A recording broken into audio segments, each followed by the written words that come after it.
અમેરિકાએ ઈરાનની તેલ ખરીદી પરનો હટાવ્યો પ્રતિબંધ, 30 દિવસની આપી છૂટ। ગ્લોબલ માર્કેટમાં 14 કરોડ બેરલ આવશે તેલ, ભાવમાં ઉર્જા સંકટ થશે હળવું।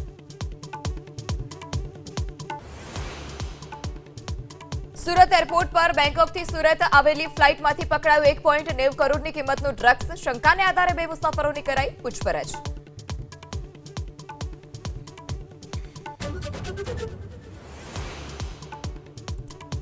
યોગગુરુ પ્રદીપના ભોગ બનેલા લોકો આવી રહ્યા છે મીડિયા સામે। આશ્રમના નામે રૂપિયા ઉઘરાવતા હોવાનો વલ્લભ ચોથાણીનો ખુલાસો। અનેક લોકો છેતરપિંડીનો બન્યા ભોગ।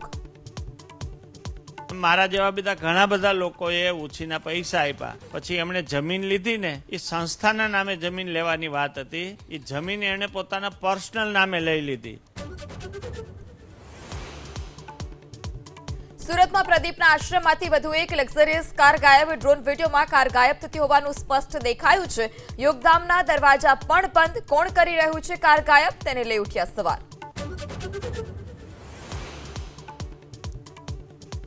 અમદાવાદની સિવિલ હોસ્પિટલમાં લીકર પરમિટના નામે છેતરપિંડી। લીકરની પરવાનગી હોવા છતાં ઉઘરાવ્યા નાણાં। પોલીસ સ્ટેશનમાં સિવિલ પ્રશાસને નોંધાવી ફરિયાદ।